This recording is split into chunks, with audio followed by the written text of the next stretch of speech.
Enough prayers. Time for some action. President Biden takes aim at gun safety with 2 new executive actions signed today. They've offered plenty of thoughts and prayers, members of Congress, but they've passed not a single new federal law to reduce gun violence. We have a deeper look into the changes the president wants. Hundreds of Coloradans are turned away from a mass vaccination site in Commerce City. 11 individuals had consistent adverse reactions, and 2 individuals were transported to local hospital emergency departments. Tonight, House Centura Health is ensuring safety for this weekend's clinic. Plus, a Denver congregation vows to rebound after their church catches fire this morning. The ministry does not stop because the building stops. First, we're following breaking news. There's been a shooting in Central Texas. 1 person is dead, 4 others critically injured. A state trooper is among those shot. That trooper is in stable condition. This happened at a cabinet manufacturer in the town of Bryant. That's kind of near College Station, about 100 miles from Houston. Now, police are saying they believe a suspect is now in custody. Right now, they don't know the motive. They do believe the suspect is an employee. Good Thursday evening to you, and welcome to Denver 7 News at 5. I'm Ann Trujillo. And I'm Shannon Ogden. Now, this latest shooting happened just hours after President Biden announced 2 new executive actions aimed at gun safety.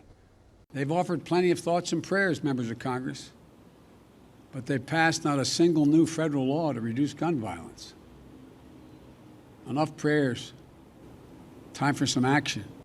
The president is calling on the Justice Department to regulate so-called ghost guns and to limit stabilizing braces, which can turn pistols into short-barreled rifles. That was used by the King Super shooter. So do these orders do enough to combat gun violence in this country? Denver 7's Megan Lopez spoke with local experts for their take. Enough, enough, enough. It's not the gun legislation President Biden wanted, not the way he wanted reforms handled. But after the nation's latest string of mass shootings, on Thursday, the president issued a series of executive orders directing the Justice Department to change gun rules. Gun violence in this country is an epidemic. We've got the Polymer 80 lower frame. The first part of the executive order deals with so-called ghost guns. Ones that are made from home, which is not against the law. It doesn't have the serial number. Ken PADGETT, I've over 32 years in law enforcement, is a former SWAT officer who teaches firearm classes and a former gun range owner. He says most guns used in crimes were either purchased legally or stolen, since making a gun takes time and patience. I think there was only one time that I can recall that I actually found what would be considered a ghost gun. They are a pretty tiny fraction of guns used in crime. Another part of the president's executive order asks the Justice Department to put new rules around stabilizing braces, like the gun used in Boulder. It allows a brace or a strap to go around your arm. Doesn't add capacity, doesn't add velocity, doesn't add anything to the firearm at all, except for the fact that it makes it a little bit more stable. The rule change would treat these guns more like rifles. In the National Firearms Act of 1934, DU constitutional law professor David Kopel says the National Firearms Act defines what is considered a rifle, but the ATF has the authority to write regulations that might clarify those things. Depending on how those rules are written, though, there might be legal challenges. Enough prayers. Time for some action. During his Rose Garden address, the president made it clear he wants lawmakers to do more. But with the current congressional split, these executive orders might be as far as gun reforms go for now. Megan Lopez, Denver 7.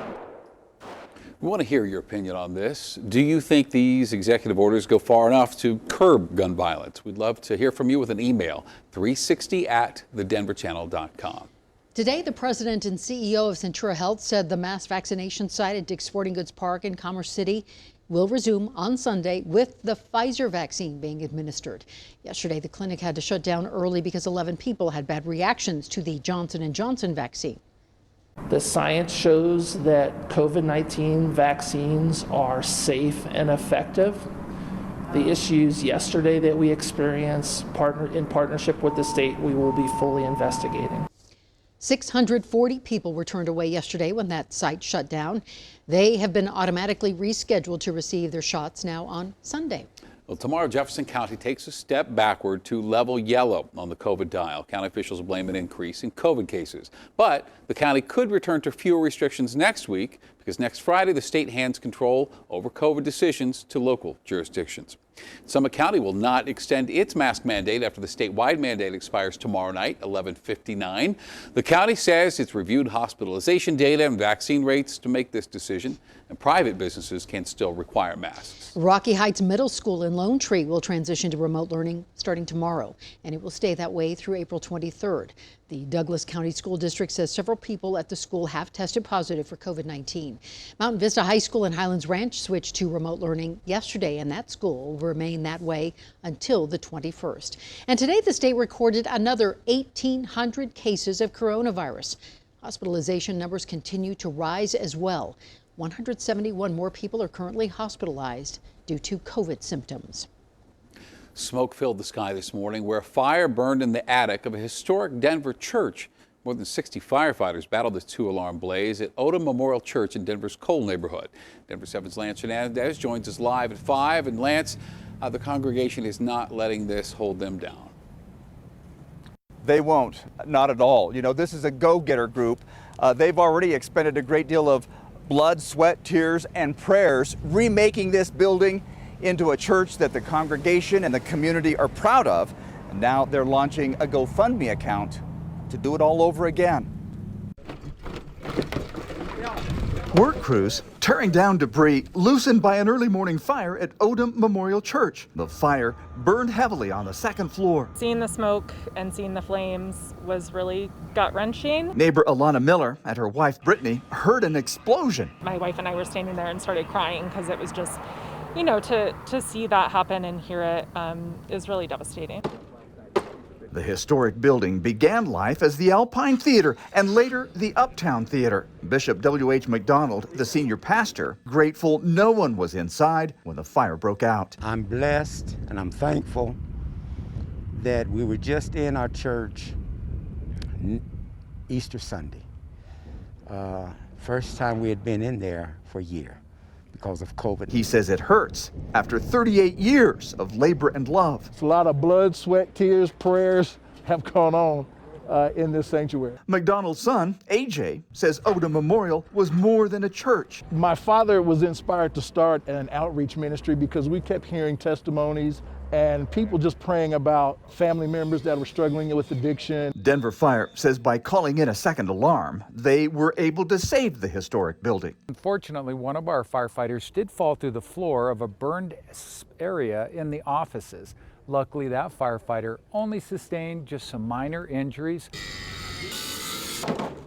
It may be a while before services are offered here again. One thing this pandemic has taught us how to be flexible, taught us how to transition, forced us into modern technology and using online platforms. So that's what we're going to do.